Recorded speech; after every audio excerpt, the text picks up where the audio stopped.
कानून नहीं है तो फिर आप संशोधन करने के लिए तैयार क्यों हो रहे हो? संशोधन तब आप तैयार होते हो करने के लिए जब उसमें त्रुटि या कमियां हो, लेकिन मैं आपको बताना चाहूंगा इस बिल में त्रुटि और कमी नहीं है। और ये किसान बिल नहीं है, किसान के हत्याओं का बिल है। देखिए, आज जिस जगह पे मैं आपके बीच खड़ा हूं, आज यहाँ इंटरनेट क्यों नहीं है, हम लाइव क्यों नहीं हो पा रहे हैं? क्योंकि बीएसएनएल खत्म हो चुका है। बीएसएनएल का अस्तित्व खत्म है। तो आज जियो है, अडानी जी की मर्जी है, अंबानी जी की मर्जी है भाई। कल आपके फसल, कल आपके सब्जियां अडानी जी खरीद लें और इमरान भाई गलती से आपके घर में माता जी ने ये कह दिया कि कल हम गोभी बनाएंगे और अडानी जी कहे कि मैं 7 दिन तक गोभी नहीं बेचूंगा, कहां से खरीदोगे आप? ये लड़ाई उस बात को लेके है। उन्होंने कीले बिछाई, लोग के नौकेली सीखें लगाई और बैरियर्स लगाए।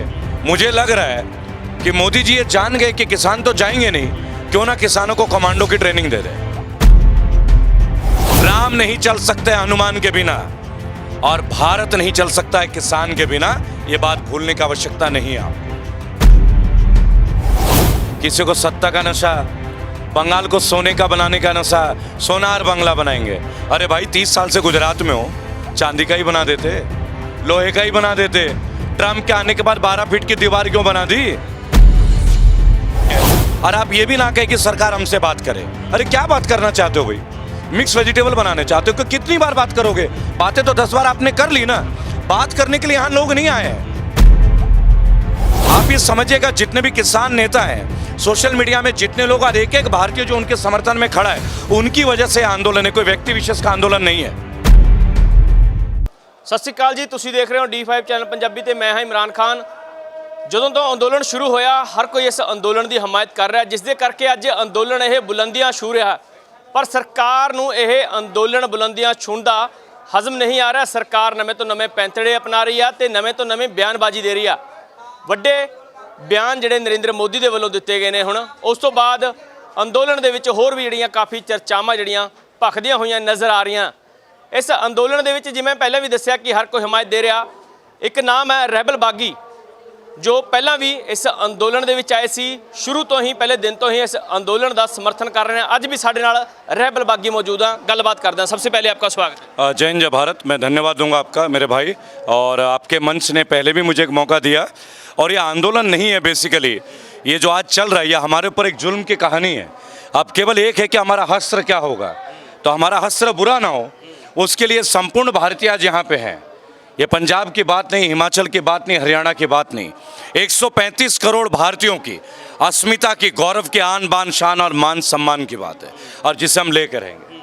बागी जी, जैसे आंदोलन बढ़ रहा है, पहले जो बयानबाजियाँ राजनाथ सिंह की होती थी, बयानबाजी जो राजनाथ सिंह दे रहे थे कि ये जो काले कानून हैं, आप काले मत बोलो इनको, इनमें काला क्या है, ऐसे बयान आते थे। और उसके बाद ये बयान आ रहा था राजनाथ सिंह का कि एक बार कानून लागू करवा लीजिए, अगर कोई समस्या हुई, कमी आई तो सौदा कर देंगे। उसके बाद यही बयान जो अब नरेंद्र मोदी की तरफ से दिया गया। देखिए, मैं एक बात बोलूँगा, ठीक है भाई, मान लेते हैं काला कानून नहीं है, मान लेते हैं काला कानून नहीं है, तो फिर आप संशोधन करने के लिए तैयार क्यों हो रहे हो? संशोधन तब आप तैयार होते हो करने के लिए जब उसमें त्रुटि या कमियां हो, लेकिन मैं आपको बताना चाहूँगा इस बिल में त्रुटि और कमी नहीं है, ये खामियों का बिल है। और ये किसान बिल नहीं है, किसान के हत्याओं का बिल है।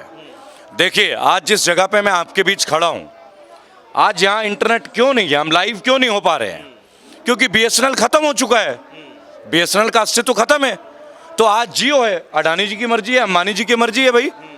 अंबानी जी का जियो उन्होंने बंद कर दी। कल आपके फसल, कल आपके सब्जियां अडानी जी खरीद लें और इमरान भाई गलती से आपके घर में माता जी ने ये कह दिया कि कल हम गोभी बनाएंगे और अडानी जी कहे कि मैं 7 दिन तक गोभी नहीं बेचूंगा, कहां से खरीदोगे आप? ये लड़ाई उस बात को लेके है, प्राइवेटाइजेशन, निजीकरण, और एक ऐसा प्राइवेटाइजेशन जो कहीं ना कहीं हमें मारने पे तुली है। बहुत सारे उदाहरण है, अकेला उदाहरण नहीं है। अभी यूपी का घटना आपने देखा था, मुरादनगर का। 2 महीने पहले वो शवगृह बना था।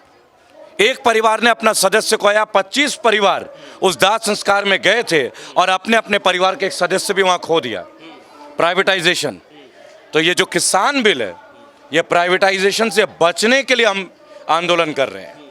हमें मोदी जी से बैर नहीं, लेकिन किसान आंदोलन के नाम पे आपकी खैर नहीं।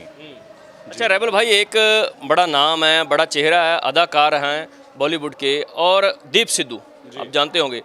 उसका जो आज 26 तारीख हुई थी, 26 तारीख की हिंसा हुई थी, उसमें नाम बड़ा पॉपुलर रहे हैं वो कि 26 तारीख की हिंसा में बहुत नाम दिए गए उनको, अलग अलग जत्थेबंदियों की तरफ से भी कोई नाम दिया गया, लोगों की तरफ से भी, क्योंकि अपने अपना सबके सवाल होते हैं, आपके अपने सबका जहन होता है। उसको आज जो पुलिस वाले हैं, दिल्ली पुलिस ने गिरफ्तार कर लिया। देखिए, मैं आपसे एक बात पूछना चाहूँगा इमरान भाई, आप एक पत्रकार हैं, संवाददाता हैं। 26 तारीख की घटना, 9 फरवरी, कितने दिनों का गैप है।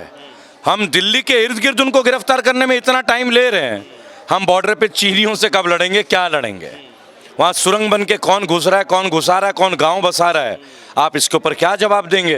तो ये इनके ऊपर एक बहुत बड़ा प्रश्न है। अब वो गिरफ्तार हुए या उसने आत्मसमर्पण किया, ये तो एक बहुत बड़ी पहेली है। लेकिन मेरा सवाल तो 26 जनवरी का है, जहाँ परिंदा पर नहीं मार सकता, वहाँ इतने सारे लोग उपद्रवी बन जाते हैं। क्या उनको इंटेलिजेंस की रिपोर्ट नहीं दी? क्या सुरक्षा व्यवस्था नहीं दी? शायद हो सकता है लाल किला भी प्राइवेटाइज हो गया हो, तो उसकी जिम्मेदारी अब सरकार क्यों ले? इसीलिए तो हम लड़ रहे हैं, इसीलिए तो हम अपना समर्पण और समर्थन किसान आंदोलन को दे रहे हैं, किसी किसान नेता को नहीं दे रहे हैं। ये भी मैं बता दूं, ये किसी व्यक्ति विशेष के लिए मेरा समर्थन नहीं है, किसान के लिए, क्योंकि मैं भी किसान का ही औलाद हूं और आप भी किसान परिवार से आते होंगे। चाहे आप जीन्स की पैंट पहन लें, लेकिन आपके पूर्वज कोई MBA तो रहे नहीं होंगे, उन्होंने भी खेत में हल चलाया होगा, जोता होगा खेत को। तो ये लड़ाई हमारे अस्तित्व की है। और रही बात है गिरफ्तारियों का, ये नाटक तो हमारे देश में तमाम मौकों से चलता ही रहा है, नया कुछ भी नहीं है। आप लोग यहाँ आ सकते हैं भाई। जी बागी जी, एक बात और है, एक तरफ तो ऐसे बयान आते हैं, इनके प्रधानमंत्री का भी बयान आया कि आंदोलन खत्म कर लिया जाए और हम बात करने के लिए तैयार हैं। दूसरी तरफ आपने बैरिगेटिंग देखी होगी, कैसे बैरिगेटिंग कर दी है, जैसे कि एक खुला जो किलाबंदी कर दी एक तरफ से। देखिए, मैं एक बात बोलूँगा, ये बहुत अच्छा हुआ है। उन्होंने कीले बिछाई, लोग के नौकीली सीखें लगाई और बैरियर्स लगाए। मुझे लग रहा है कि मोदी जी ये जान गए कि किसान तो जाएंगे नहीं, क्यों ना किसानों को कमांडो की ट्रेनिंग दे दें। समझ रहे? अगर उन कीलों में हमें चोट लगती है तो सौभाग्य हमारा, अगर उसमें हमारा रक्त बहता है तो सौभाग्य हमारा।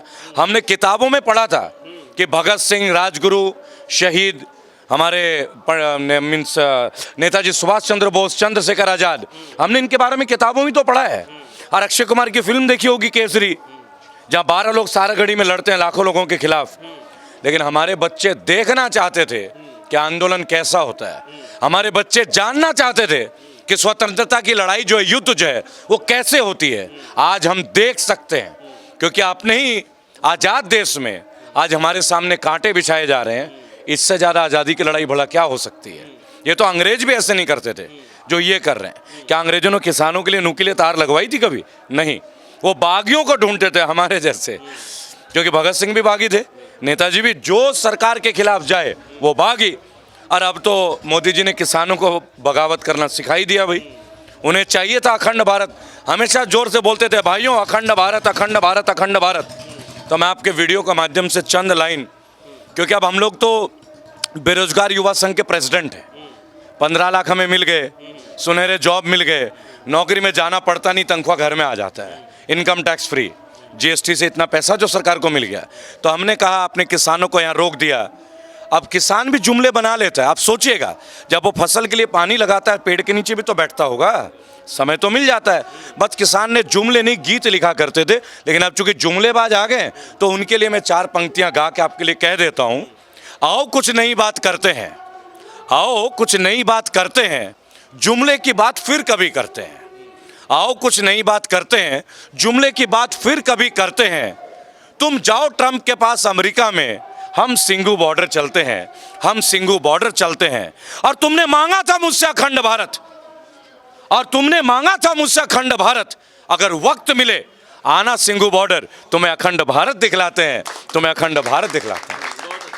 आपने एक बात कही है कि जाकर नरेंद्र मोदी विदेशों में ट्रंप से मुलाकात करते थे, जब वहाँ पे जाते थे कहते थे कि अब की बार ट्रंप सरकार, तब किसी को कोई आपत्ति नहीं थी, कोई ट्वीट नहीं होता था भाजपा की तरफ से। आज एक रिहाना ने या विदेशी और भी बहुत सी है, जैसे मियाँ खलीफा होगी और भी है, ग्रेटा भी है। बीच में रोक रहा हूँ।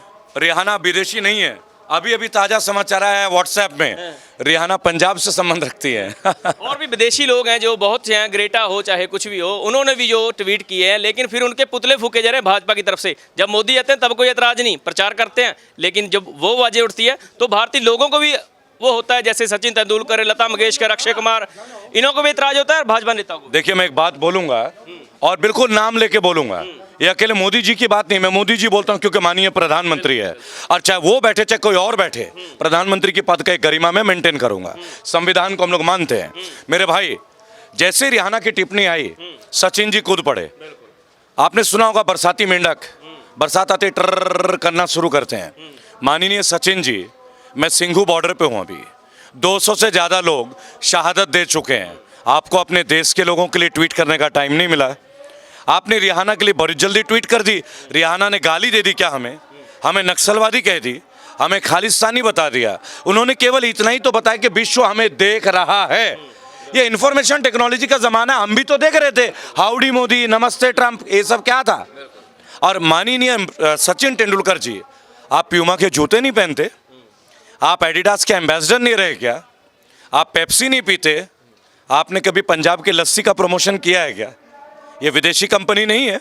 आप फरारी के ब्रांड एम्बेसडर नहीं थे क्या। आपने तमाम वो काम किए, अपने घर में करोड़ों कमाए विदेशी कंपनियों को प्रमोट करके, तब वो स्वदेशी नहीं था। आपने बबूल के लिए कभी बोला कि दंत मंजन बबूल से करो। आपने बोला कभी राख से अपने दांत को घिस लो। आपने कहा कि नदी के पास जो मुल्तानी मिट्टी है, अगर वो चेहरे में लगा दें तो चेहरा स्वच्छ होता है। नहीं किया आपने। आपने विदेशी ब्रांडों को हमेशा वैल्यू दिया। आपने कभी देश के लिए कुछ नहीं किया। और आज जब एक अंतर्राष्ट्रीय कलाकार हमारे देश के लिए केवल ये इशारा कर रहा है कि हमारे देश के लोग कहीं ना कहीं परेशान हैं, उन्होंने हमें कोई गलत कमेंट नहीं दिया। अगर दिया होता तो पहला विरोध मैं करता, बराबर। तो आपने अपने ट्वीट अपने पास रखिए। और माननीय अक्षय जी, आपने पगड़ी बांध के गरम तलवार लेके जो केसरी में दिखाया था ना, आपने झूलने वाली दाढ़ी रखी थी, यहाँ ओरिजिनल है। अगर वो भी खालिस्तानी हो सकता था जो आपने केसरी में दिखाया, लेकिन वो केसरी था। तो मेरा बच्चा कभी घर में बोलता है जोक में कि मेरा डॉगी डॉगी, तुम्हारा डॉगी टॉमी, तो पैरामीटर्स अलग नहीं होंगे, कायदे कानून बदलेंगे नहीं। जो कायदा है वो आपके लिए भी उतना, हमारे लिए भी उतना। ग्रेटा जो है वो नोबेल प्राइज अवार्ड विनर है क्लाइमेटिक कंडीशन में। अगर वो आपके साथ, मोदी जी के साथ यूं खड़ी हो जाती तो कहती देखिए ग्रेटा ने भी बोला। सही को सही बोलना और गलत को गलत बोलना, ये मानवता का पहला धर्म है। ये गोदी मीडिया का काम नहीं है। ये हम जैसे, आप जैसे पत्रकार इस स्तंभ को गाड़ते हैं जी। बाकी जी, आपने एक बात कही है कि जो केसरी झंडा, जो दीप सिद्धू पे जो इल्ज़ाम लग रहे हैं, उन्होंने भी कोई जो झंडा है हमारा देश का तिरंगा झंडा, उसको कोई नुकसान नहीं पहुंचा और उन्होंने भी केसरी झंडा ही लहराया था, फिर इतराज क्यों हुआ। देखिए मैं एक बात बोलूँगा, पहली तो किसी किसी भारतीय में अपितु विश्व में किसी बंदे में इतनी औकात नहीं कि वो हमारे तिरंगा का अपमान कर सके। मर जाएंगे पर तिरंगा को झुकने कभी नहीं देंगे। ये हर भारतीय की आवाज़ है। दूसरी बात, मैं और आप उस खम्भे में चढ़ने तो गए नहीं थे। जहाँ एक बड़ा आंदोलन होगा, 4 उपद्रवी लोग भी आएंगे, गलतियां भी होंगी। इनकी इंटेलिजेंस सो रही थी क्या। जिस लाल किले में परिंदा पर नहीं मारता, अरे एक चोर भी अगर एक जूता चोरी कर लेना तो नजदीक के थाने वालों को पता रहता है कि कौन सा चोर है वो। मैं हूं, आप हैं, कौन है जो जूते चोरी करके ले गया। अरे यहाँ लाल किले में झंडे उतारे जा रहे हैं, आपकी व्यवस्था फेल है। इसका मतलब आप लाल किले को सुरक्षा नहीं दे पा रहे हैं। 135 करोड़ भारतीयों को क्या सुरक्षा देंगे, ये प्रश्न का सवाल है। इसके ऊपर आरटीआई डालना तो ये है कि सुरक्षा देना ही नहीं चाहते थे, ये कुछ करवाना ही चाहती थी सरकार। देखिए, लाल किले को प्राइवेट मेंटेनेंस के लिए दे दिया गया ना, अब सरकार क्यों केयर करेगी। आपको एक बात समझना होगा। आज मैं आप रिकॉर्डिंग कर रहे हैं, लाइव तो नहीं है ना, क्योंकि आज बीएसएनएल नहीं है, आज इंटरनेट सरकारी नहीं है, आज अंबानी जी का जियो है। कल को आपकी फसलें अदानी जी खरीद लें, गोभी, मूली, आलू, गाजर, और कल को आपको गाजर खाने का मन कर गया, आपकी मम्मी ने बोला बेटा गाजर का हलवा खाएंगे, ले आओ गाजर मार्केट से 2 किलो, और अडानी जी ये कहने लगे भाई मैं अभी गाजर 1 हफ्ते तक नहीं बेचूंगा। कैसे खाओगे हलवा। ये लड़ाई इस लड़ाई के लिए है, हमारी स्वतंत्रता की लड़ाई है, हमारी आज़ादी की लड़ाई है, हमारी ज़मीन की लड़ाई है, हमारी मिट्टी की लड़ाई, हमारी मातृभूमि की लड़ाई है। जननी जन्मभूमि च स्वर्गादपि च गरीयसी, जो हिंदुत्व का पाठ पढ़ाते हैं उनके लिए। नहीं जानते हो तो अकेले में फ़ोन कर लेना मुझे। और दूसरी बात, हिंदुत्व के नाम पे गलत समाचार फैलाने वाले मैं गर्वित हिंदू ब्राह्मण हूँ। आपसे एक बात बोलूँगा, राम नहीं चल सकते हनुमान के बिना और भारत नहीं चल सकता है किसान के बिना। ये बात भूलने की आवश्यकता नहीं है आपको। अब तो जो आवाज़ उठने लगी है आरएसएस में भी उठने लगी है आवाज़। आरएसएस के सीनियर रघुनंदन शर्मा ने बोला है तोमर जी को, वो कह रहे हैं कि इनको सत्ता का नशा चढ़ा हुआ है। ये भाजपा के लीडर आरएसएस के लीडर बोल रहे हैं उनको। क्या लगता है कि वो सिर्फ उनसे बयान दिलवाया गया है जहाँ फिर वाकई में ही आरएसएस में भी आवाज़ें उठने लगी हैं? अरे ये तो गाना आया था ना कि पता नहीं जो कौन सा नशा करदा है। ठीक है, आवाज़ मेरी उतनी अच्छी नहीं है, पर मैं आपको एक बात बताना चाहूँगा, यहाँ हर कोई नशे में ही तो है। किसी को सत्ता का नशा, बंगाल को सोने का बनाने का नशा, सोनार बंगला बनाएंगे। अरे भाई 30 साल से गुजरात में हो, चांदी का ही बना देते, लोहे का ही बना देते। ट्रम्प के आने के बाद 12 फीट की दीवार क्यों बना दी? अगर वहाँ सोने का राज्य था। हम तो आपको एक बात पूछेंगे आपके वीडियो के माध्यम से। नेपाल ने 6 महीने पहले बोला कि सीता जो है, जनक जो है नेपाल में, अयोध्या वहाँ नहीं, अयोध्या नेपाल में, राम जी वहाँ के नहीं है। और श्रीलंका तो आप जानते हैं रावण की नगरी थी लंका। ये तो कोई कहीं पे कोई बहस ही नहीं है। सीता वाली बहस हो सकती है। तो माता सीता की धरती नेपाल में 53 रुपये लीटर पेट्रोल बिक रहा है और रावण उनकी धरती श्रीलंका में 51 रुपये पेट्रोल बिक रहा है। मोदी जी गजब का राम राज्य है, भारत में पेट्रोल 100 रुपये में बिक रहा है। समझने की बात है, सीता की धरती रावण की धरती में पेट्रोल आधी रेट, और जहाँ प्रभु श्री राम बस रहे हैं आपके हिसाब से, हमारे तो दिल में बसते हैं। हम इससे यूपी पंजाब में नहीं बांटेंगे। राम भगवान श्री राम, मर्यादा पुरुषोत्तम राम हमारे रोम रोम में बसे हैं। और इस रोम को इटली में मत ले जाना। ये रोम हमारा, रोम बोलते हैं ना, रोंगटेज रोम, यहाँ बसते हो हमारे हृदय में। नहीं तो कल का आप बोलोगे गोदी मीडिया की तरह ये मत बता देना कि भगवान राम तो इटली में थे, एक नया बहस छिड़ जाएगा। बराबर? तो राम राज्य है, 100 रुपये किलो 100 रुपये लीटर पेट्रोल है, प्याज 50 रुपये है। इन्होंने कितने टन मंगाए थे? जब मंगाया हुआ प्याज हमें नहीं दे पाए। आप देखिए, फूड कॉरपोरेशन ऑफ इंडिया का हजारों गोडाउन है, अलग से मंडी बनाने की ज़रूरत क्या है? आपको क्या जरूरत है अडानी जी को हमारे फसल खरीदने की? आपके पास आधार कार्ड है ना, सीधा खेती से जाइए, फसल को उठाइए, एमएसपी में खरीदिए, एमआरपी में बेच दीजिए, आधा प्रॉफिट किसान को दे दीजिए, आधा सरकार के राजस्व में दे दीजिए, देश तरक्की कर लेगा, हमें टैक्स देने की जरूरत नहीं पड़ेगी। रेबल जी, अब क्या लगता है आपको, क्योंकि आंदोलन जो चल रहा है बहुत शिखरों पे पहुंचा हुआ है, पहले भी शिखरों पे थी, लेकिन कोशिशें जरूर हुई हैं 26 तारीख को कि हिंसा भड़काई जाए, आंदोलन को बदनाम किया जाए, लेकिन जो किसान हैं या किसान नेता हैं, इनके सूझबूझ नेता हैं, इन्होंने आंदोलन को फिर से जो संभाल लिया, एक तरह आज उससे भी जो ज़्यादा पावरफुल आंदोलन बन चुका है। क्या लगता है आपकी सोच के मुताबिक किस दिशा में जा रहा है? देखिए, मैं एक बात बोलूँगा आपके वीडियो के माध्यम से। पहली बात, मैं उन नेताओं के लिए एक बात बोलूँगा कि कृपया करके कोई टाइम ना दे सरकार को कि आप 5 सितंबर, 2 अक्टूबर, 10 अक्टूबर, ये उचित नहीं है। वो इसलिए उचित नहीं है, और आप ये भी ना कहें कि सरकार हमसे बात करे। अरे क्या बात करना चाहते हो भाई? मिक्स वेजिटेबल बनाने चाहते हो? कि कितनी बार बात करोगे? बातें तो 10 बार आपने कर ली ना। बात करने के लिए यहाँ लोग नहीं आए हैं। आप ये समझिएगा, जितने भी किसान नेता हैं सोशल मीडिया में, जितने लोग, और एक एक भारतीय जो उनके समर्थन में खड़ा है, उनकी वजह से आंदोलन है, कोई व्यक्ति विशेष का आंदोलन नहीं है। आप ये टाइम ना दें, आप एक लाइन ले ले, एक स्टैंड ले ले, बिल वापसी, घर वापसी। जब आप कहेंगे 2 अक्टूबर, 5 सितंबर, 10 सितंबर, ये सब क्या है भाई? आप क्यों बोल रहे हैं सरकार हमसे बात करे? किस बारे में बात करे भाई? देखो, बात करेगी तो दूर तक जाएंगी, और हमें दूर तक जाने की आवश्यकता नहीं, हम बहुत दूर से ऑलरेडी आ चुके हैं। अब हमें अपने घर भी जाना है, माताएं बहनें यहाँ बैठी हैं, अपने अपने खेतों को भी निहारना है हमें। हमारे घर से 5 लोग अगर आ गए, 5 लोग संभाल रहे हैं, उन लोगों का काम, उन्हें ओवर टाइम थोड़ी ना मिल रहा है। ये दिल्ली पुलिस के कार्यरत लोग, ये सेंट्रल फोर्सेस के लोग, इन्हें ये सरकार ओवर टाइम देती है क्या? किन हालात में यहाँ लोग रह रहे हैं? पानी की व्यवस्था नहीं, दुर्गम स्थिति। ये तो शुक्र है कि जाड़ों के दिन है, वक्त बीत जा रहा है। अगर कड़कती धूप है, देखिए किसान कड़कती धूप में भी काम करता है, बाढ़ से भी लड़ता है, सूखे को भी झेलता है, मौसम की मार को भी झेलता है, लेकिन ये पॉलिटिकल गुंडागर्दी किसान नहीं सहेगा, नहीं सहेगा। तो एक ही लाइन है, बिल वापसी तो घर वापसी। ना कोई टाइम, ना कोई डिस्कशन। हमें कोई डिस्कशन नहीं चाहिए। मैं माननीय टिकैत साहब से भी एक मतलब बिल्कुल निवेदन नहीं करूंगा, एक बागी की तरह बोलूंगा उनसे कि भैया टाइम मत दीजिए। आपने हमसे नहीं पूछा टाइम के लिए, हम समर्थन करते हैं आपका। क्योंकि जो उन्होंने 2 अक्टूबर का अल्टीमेटम दिया, उससे लोगों में भी जो मनोबल डाउन होता है कि इतना लंबा समय पहले 6 महीने का कह के आए थे, लेकिन अब और टाइम दे दिया। देखिए, मैं एक बात बोल लूँ, पहले आप एक बात जान ले, ये आंदोलन व्यक्ति विशेष का नहीं है, ना टिकैत जी का है, ना मेरा है, ना आपका है, ना किसी का। यह आंदोलन किसानों का है। किसान, यहाँ बात होगी तो केवल किसान की, ना रेबल की, ना टिकैत की, ना किसी और की। क्यों बात करें हम किसी की? ये परिवारवाद की कहानी थोड़ी है। यहाँ पे हर परिवार का हर शख्स एक किसान के घर भी जन्म लेता है। मैं और आप चाहे एडिडास के जूते पहन लें, जीन्स के पैंट पहन लें, चाहे एमबीए करके नौकरी कर लें हम लोग, लेकिन हमारे पूर्वज किसान है। मेरा बाप किसान रहा है, आपके भी दादा किसान रहे होंगे अगर पिताजी किसान ना रहे होंगे। ये कड़वा सच है। ये युद्ध उनके लिए, समर्पण उनके लिए, ताकि हमारे बच्चे कल खेत देख सके, हमारे बच्चे अपने मर्जी से खेतों में चल सके। कल को अपने खेत में चलने के लिए, हेलो अदानी जी मेरा बेटा आया है, खेत दिखा दूं, ये ना हो। और ये होगा, ये होगा। अगर हमने अब ये नहीं रोका तो ये होगा, और इससे हम नहीं होने देंगे। और आपको मैं एक बात बता दूं, मैं इसलिए नहीं कि मैं बागी हूं, 27 बार की जेल यात्रा है हमारी भी, और हमें मंच से बहुत दूर रहने की आदत है। मंच हमें अच्छा नहीं लगता। मंच गिरती है, मंच में बिकते हैं। जो सड़क पे होते हैं वो बिकते नहीं, जो खेतों में रहते हो ना बिकते हैं ना गिरते हैं, क्योंकि जमीन पे जो रहेगा वो कभी गिर नहीं सकता।